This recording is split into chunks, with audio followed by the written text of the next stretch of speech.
The pig stopped where the grass thinned and the stream began. Sun hadn't come up yet, not proper, just a pewter bleed on the far edge of the sky, like a memory you can't quite name. Frost rimmed the branches, crisp and clear, and the only sound in the early hush was the low, wet grunt of Rosie, his sow, as she pressed her weight into the earth and refused to take another step. The rancher stood beside her, reins looped over one hand, boots sunk ankle-deep in the cold mud, and waited. Usually she followed him like a shadow, through barbed wire gaps and under fence rails, past the old cottonwoods where the bees nested each spring. But this time, she wouldn't budge.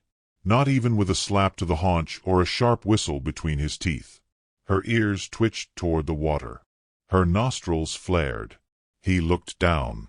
The stream was shallow this time of year, glass clear, its surface broken only by drifting leaves. But something beneath, something just off-center, snagged his eye. Not a rock. Not a log. Something that swayed.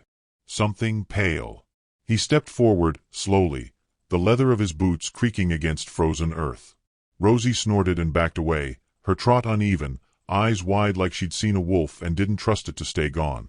He crouched at the edge of the bank, heartbeat slow but heavy, and let his fingers drift into the icy flow. There was fabric. Blue and soft, like the summer dresses girls used to wear to town socials. His knuckles brushed something firmer. Rounder. He pulled back. The water moved the way grief does. Steady, quiet, never stopping. 12 years. 12 years since Delilah went missing. He hadn't spoken her name aloud since he was 24, when his uncle said not to worry about what wasn't theirs to worry about. Some girls go wild and run, his uncle had muttered with a scrape of a whetstone. Ain't your job to chase them. The town searched. Men on horses. Dogs sniffing at fields and barns, and even the chapel well. But the ranch had too many acres, too many places the dogs didn't bark. His uncle's land, then. His land now. He stood again, back aching from the cold, and looked across the stream toward the oak tree that leaned westward like it wanted to leave.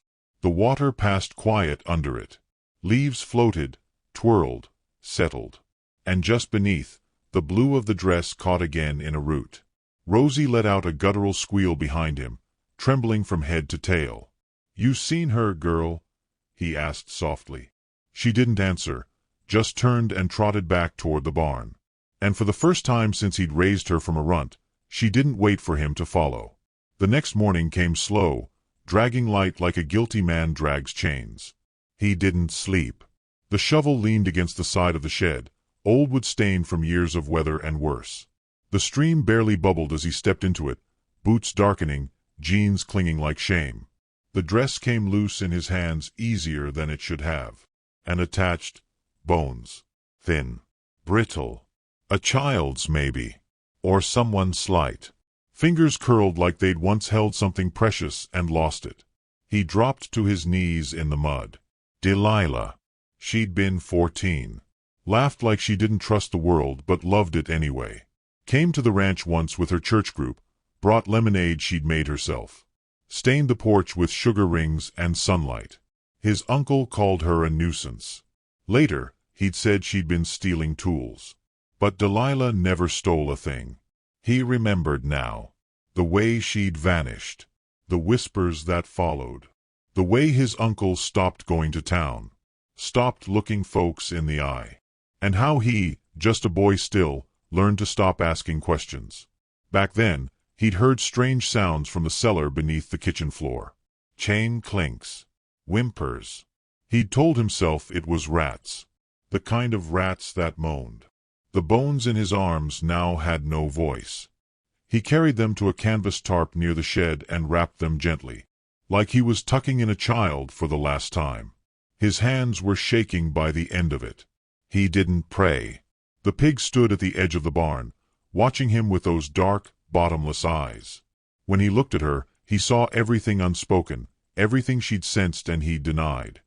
He whispered, "You knew, didn't you?" Rosie didn't move. Later that afternoon, a young man rode up. Slick boots. Star on his chest. The sort who tried to look like a friend before the badge spoke first. "You're Elias Braddock?" the deputy asked. He nodded once, slow. Mind if I ask a few questions? Working a case. Old disappearance. Girl named Delilah Morris. Town records say your uncle owned this land back then. Elias' mouth was dry. That so? Yeah. Cold case. Her sister petitioned the circuit judge. Got it reopened. Said the ranch was never fully searched. Rosie snorted. The deputy glanced toward her. Nice pig. She don't trust strangers. The deputy chuckled. Smart girl. Elias's fingers twitched at his side. She have any enemies you know of? The deputy continued. Back then. Elias stared at the stream. At the place where the water split gently around a stump, like parting hair. Town had enemies, he said softly. Some wear hats. Some wear silence. The deputy tipped his hat, thanked him for his time, and rode off, leaving hoofprints like punctuation in the dirt. That night, the wind rose. He lit the lantern, went down into the cellar. The air was cold, colder than it had any right to be.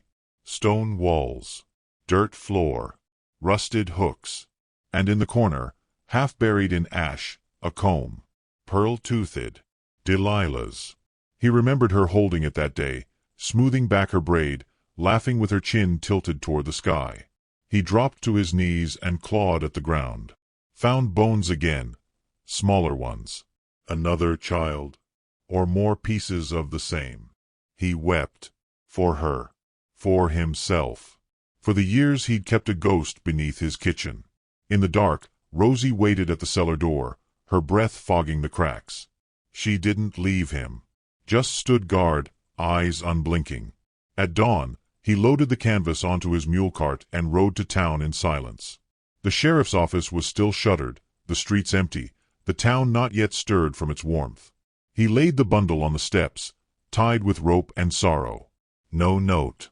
The truth doesn't need ink when bones speak. He turned back home as the church bell rang 6. When he reached the stream again, Rosie ran ahead. She didn't stop this time. Didn't hesitate. She trotted across the water like it had finally forgiven the land. He stood in the shallows, boots soaking, and looked back once at the house. The porch, the barn, the roofline that had watched too many sins and whispered too few. He walked up slowly, unhooked the cellar door, nailed it shut. 3 iron nails. Then a 4th, just in case memory came clawing. On the porch, he lit the lantern and left it burning. The wind smelled different now. Like rain. Like endings. Like the kind of morning that doesn't need to explain itself. And far off, from the woods, a single coyote cried, not in hunger, but in witness. Some things rot slow, but they rise all the same. And when they do, even a pig will know not to step over them.